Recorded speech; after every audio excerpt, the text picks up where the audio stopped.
It's Pete from Cheap Homesteading, and today we're going to be talking about long-term food storage. I've never been a prepper. I've always been more the person that likes to, forage, hunter-gatherer kind of thing, learn how to do things. Because, in my mind, I thought prepping, you can eventually just run out of food. It doesn't matter how much you prep or how much you store, you eventually will run out. Or someone steals it, like I'm showing everyone kind of what I'm doing. But it is what it is, because I really want you guys to have a clear view of what's coming ahead. Looking at the world, it's really important that we can read signs. What is happening right now?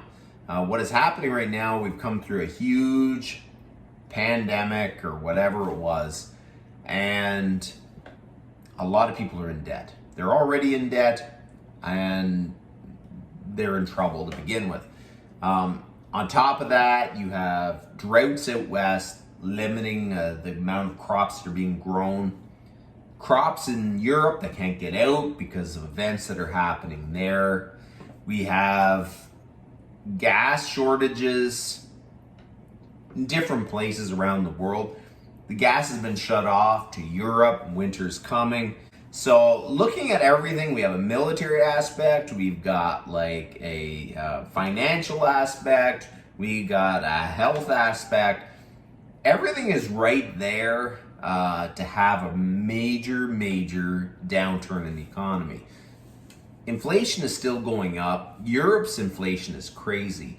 So this is going to catch up with us eventually. So I thought, I really should store up a little bit of food. Winter's coming. I live in a cold climate. And what do you do if something major happens in the middle of the winter?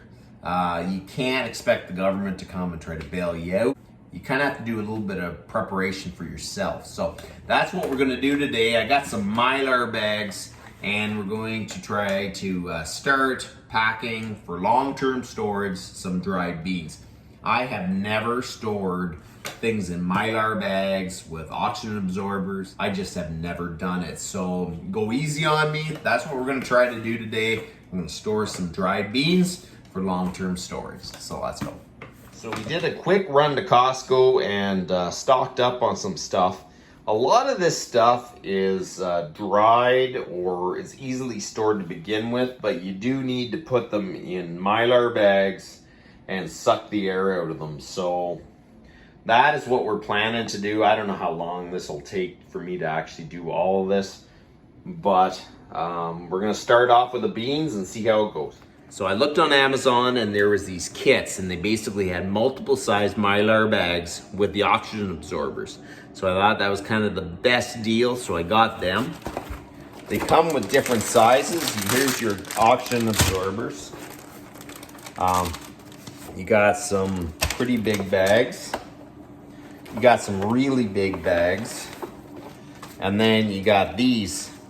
These are probably the size we're going to use today. So we're going to pack some black beans. Black beans look like it'll fit in there. What I wanted to do is make sure that I put the beans in appropriate size bags. I didn't want to put a whole whack of beans in a big bag that I would have to open and I couldn't reseal, and then maybe they wouldn't be as fresh. So I thought this size bag of beans will fit nicely in this size Mylar bag. So that's what we're going to do today. We're going to try to package a whole bunch of these. So this is a quart bag. They give you an application chart for the oxygen absorbers. So you need 2 packages, which is 300 cc's for a quart. So we'll have to put the beans in here and 2 packages. As soon as you open this, you got to make sure that they go into the bag right away.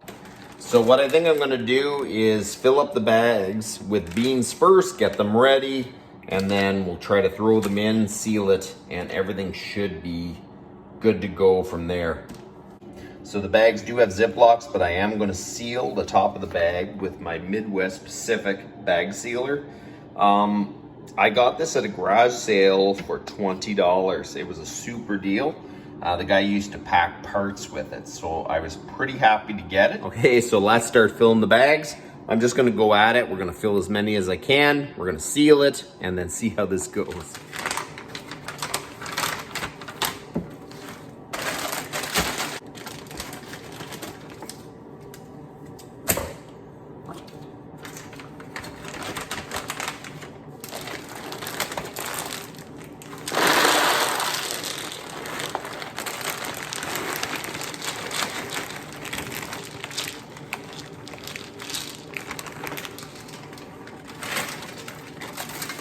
Oh, making a mess.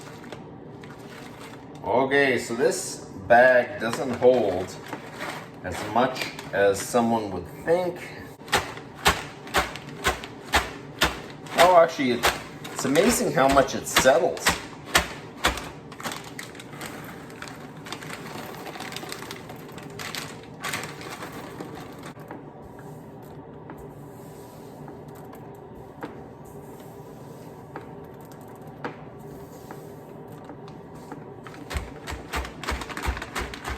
Tapping it down, and we're gonna sit it up here. We'll keep filling.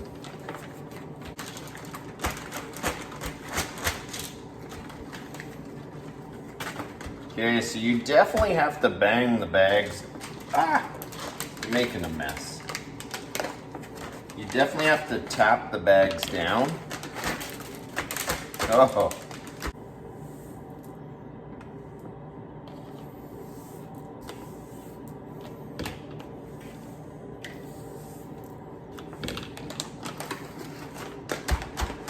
When you start off, it's full, and just about 4 or 5 taps, it settles really nicely with a bit of head space.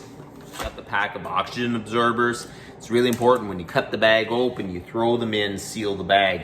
I'm thinking there's 8 in here. I tried to count them, but they're vacuum packed in here, so they're really hard to see, but I think there's 8. So we're gonna cut this open, throw them in, try to seal them very quickly.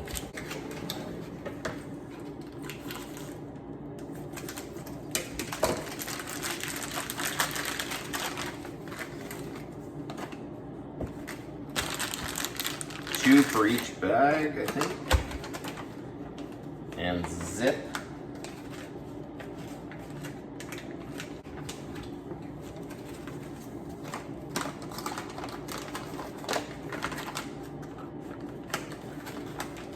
Okay, so I don't know what the bag has to be set at. I'm gonna try it at a 7.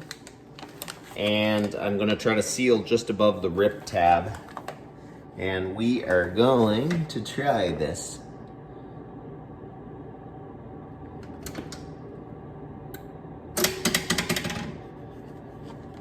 Huh. Look at that. I probably can go a little hotter. This is my test one.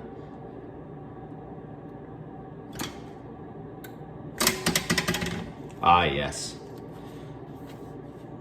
I think that's good.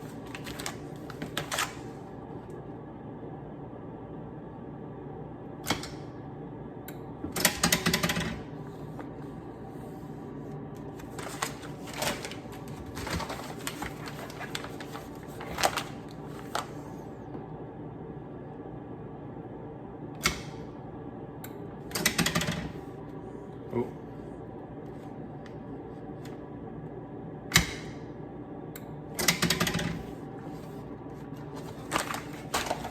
So it'll take 2 to 4 hours for the oxygen absorber to suck all the oxygen out of the bag.